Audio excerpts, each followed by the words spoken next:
Hello, I'm Miles Carter, and this is my Brave New World Revisited project. I am doing mine on Chapter 8 of the article, which is Chemical Persuasion. And for the first slide, it's a bit of an introduction on just the Brave New World in general, which was written by Aldous Huxley, and it depicts a dystopian world created by desires that the people that inhabit it have. It was written in 1932, and a lot of what's used in this is going to be very important for the chemical persuasion in general, as this drug that's used a lot in the book, which is named Soma, is basically the main talking point for this presentation. Now, an introduction continued. This is on the Brave New World Revisited. This was written in 1958, also by Aldous Huxley, which depicts a lot of main topics that happened for the Brave New World in general that he revisited to just analyze. And one of his main talking points was chemical persuasion, which is what we'll be talking about today. And so for some key points, we're going to be talking about Soma in relation to Brave New World in general, Soma and how it's explained in Brave New World Revisited, Soma and what's shown in Brave New World Revisited in Brave New World, and to finish it off, Brave New World Revisited's and analysis put into the real world. Now, for Soma and Brave New World, I started off with a quote, which is from the Controller, which is a character that shows up later in the book, and he explains that there's no problem because all you need is Soma. And that's very important because of the fact that Soma is used as a drug to basically hold the people to it and keep them enslaved to Soma, which is something I'll be talking about more later as well. With this as well, it allows the user to get dropped out of reality, which is a main point in how the effects of Soma cause the people to want to use Soma as much as possible, and it will be a more talking point later, but this is just a quick overview of how it's used in the book. It's also used as a kind of form of currency so that even the lower class can use it. Soma and Brave New World Revisited, Huxley begins on his inspiration for Soma, which was actually, he based it off of a drug used by the Aryan race way in the ancient times in order to celebrate. And this celebration was for the gods, which is actually similar to how it's used in Brave New World, as for these big celebrations that the people have, they use it to celebrate Ford, which is basically their kind of godlike figure in their society.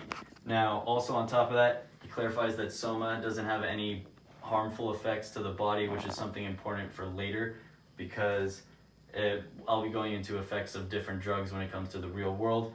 Revisited continued, he also brings up some of the different findings from this doctor named Dr. Irvine, who actually went to a Kaiser Institute in order to figure out any drugs effects on the mind, which is very important for what he has to talk about, because basically what he found out was that drugs have a way to mess with the chemicals in the brain, but they can't cause any very, very permanent effects to the user, which is something that he used for his ideas for Soma, because the way it messes with the chemicals in people's minds allows them to be easily dictated, which is a heavy subject in Brave New World.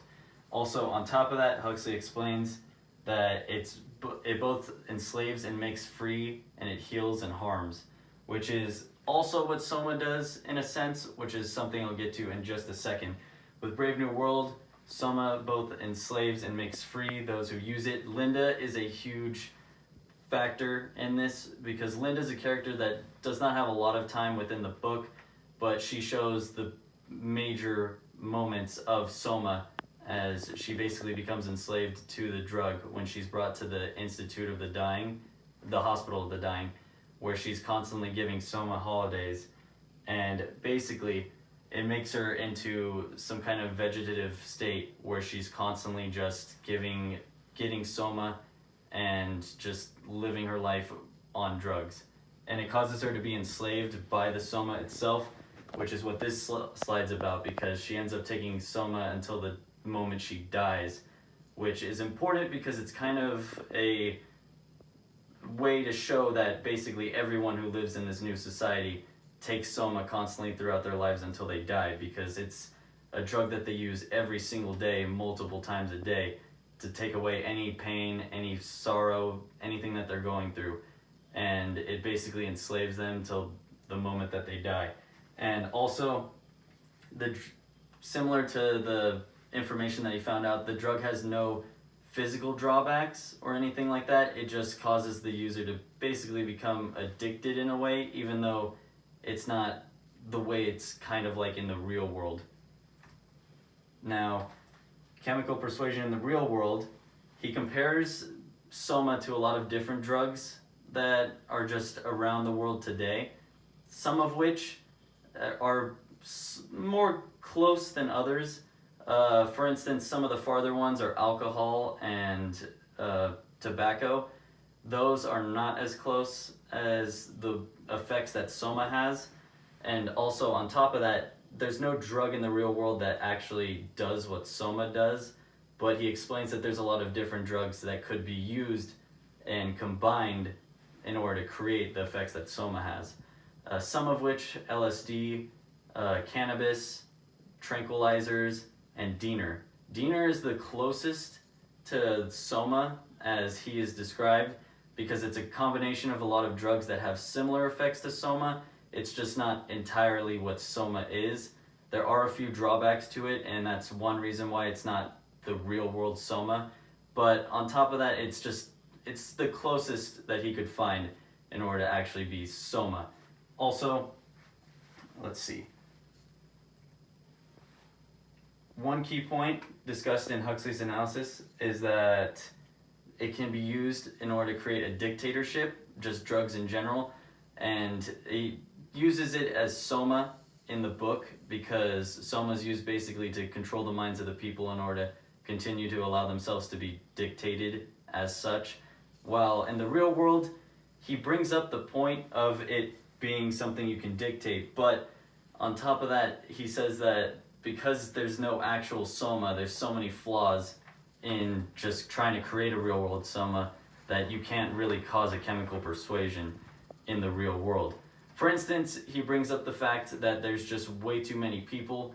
Currently, there's billions of doses of drugs being used, while if soma was an actual product being used, it would cause hundreds of billions of uses, which is a supply that just companies cannot compete with. On top of that, there's over 7 billion people on the planet, and if they're going to be using soma as much as they use in the book, which is multiple times a day, there's no way that companies can keep up with the product of soma.